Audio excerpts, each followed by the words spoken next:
and gents. MoxieTalk with Kirt Jacobs on the grounds at Keeneland Racecourse, the internationally renowned racetrack in Lexington, Kentucky. If you want chefs, we got them. If you want master distillers, we got them. Some of the best musical artists in the country are here this weekend. Stay tuned. Hey, ladies and gents, we are here at the Railbird Festival at the Keeneland Racetrack, the internationally renowned racetrack in Lexington, Kentucky, and I am here with the infamous, the one and only Sam Fore of Tuk Tuk. And I'm going to let her talk about being owner and operator of that. You know, if I had my name on the microphone like this, I might be driven to excel too. I love that. I love that. This is fancy. Yeah, well, you know, we try. You know, it's amazing what you can get on Amazon. I digress. Yes. I'm very impressed. So what is it about owning your own restaurant that makes you so passionate about doing it? You know, it's when you put your heart into something that you truly believe in. It makes a massive difference. It's believing in what you do. Sure. Sorry, editors. That's okay. It's a festival. What Believing are you gonna do? in what you do is very important. And I set out with a mission. I wanted to share flavors. I wanted to share stories. And I wanted to find a way to hold the door open for more people. And I figured out that if I wedge my way in there, I can hold it open for quite some time. Sure. I love it. So how did you come up with the name of Tuk Tuk? So initially we were setting up behind bars and restaurants in a little canopy tent. We bought a $80 tent from Walmart, and that is how our restaurant started. And we chose Tuk Tuk because that is my preferred method of transportation when I'm in Sri Lanka. They're like little like death traps. They're like miniature Volkswagen Beetles. Okay. But like tricycles at the same time. And so it's you know, it's harrowing, but it is also very portable, very nimble, and very quick to get from one point to another. And then when you look at how things have gone, it seems like it's almost an appropriate name. Well, there's that.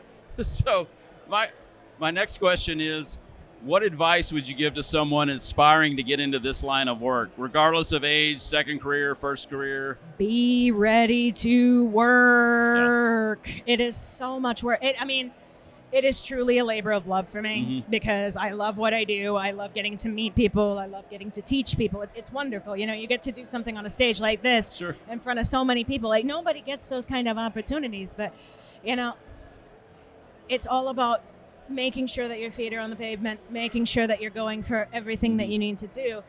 At first, I was like taking every opportunity, and then I realized I think the most important thing is to know your value.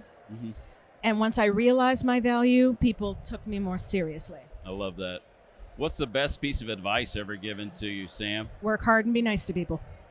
You know, that's such a simple thing, and it's so hard to do. You know, if it's gotten me this far, I'm not going to complain. Well, it's often not you. It's the other person that really does that. Yes. So, exactly. Yeah. So, as an owner-operator of your own restaurant, do you ever feel misunderstood? Oh, of course. I mean, you know, there's this ongoing thing where there's, you know, his story, her story, that story, the real story. When you are out there on your own, there are so many moving parts that people don't see. There's so many struggles that you go through. Sure. Everybody from the outside can look and be like, oh, this is such an easy path. I have been through way too much in the last 5 years, and I appreciate every second of it. It's really made a massive difference in how I look at work and how I do things. But it is just so much, it's so much work, and you have to be prepared to do the work. Well, that's what Moxie is. It's courage. You got to have your Moxie. That's why I wanted to have you on. I love it. So let me ask you this question. It can be up to 5 people. It can be 1. It can be living or deceased, famous or not. If you could make a dish with one person. Dolly Parton. Really? So I have a hashtag. Okay. And I've had my hashtag for quite some time. It was Dolly Parton Eats for Free. Okay. About 2 years ago, she found out about it. And I was supposed to meet her last year, I think. Or like be in some sort of call or something, but then Corona happened. Oh, and not the beer. Dolly, I love you. Yes. I want to be friends. But I went down to Dollywood recently, and I got to eat for free, so that was like my joke. Yeah. Like, Dolly Parton eats for free at Tuk Tuk. I eat for free at Dollywood. Let's go. But yeah, I would, for somebody who has kind of been thrust into a position of being a leader, she's taken it very well. And she's also, like, I spent a lot of time in East Tennessee growing up.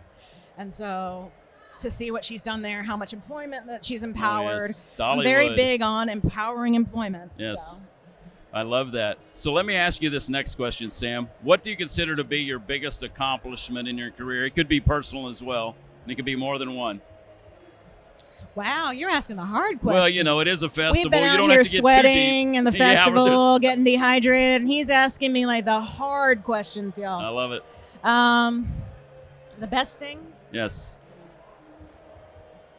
What am I most proud of? Honestly, I'm the most proud of getting a super simple condiment that is critical to Sri Lankan cuisine. Okay. Tamarind onions. I got them on a cover of a national magazine. Nice. And from there's like this big inspirational push in the United States to learn more about Sri Lankan cuisine. So the more that I can share flavors and kind of expand that mission, I'm very into. I love that.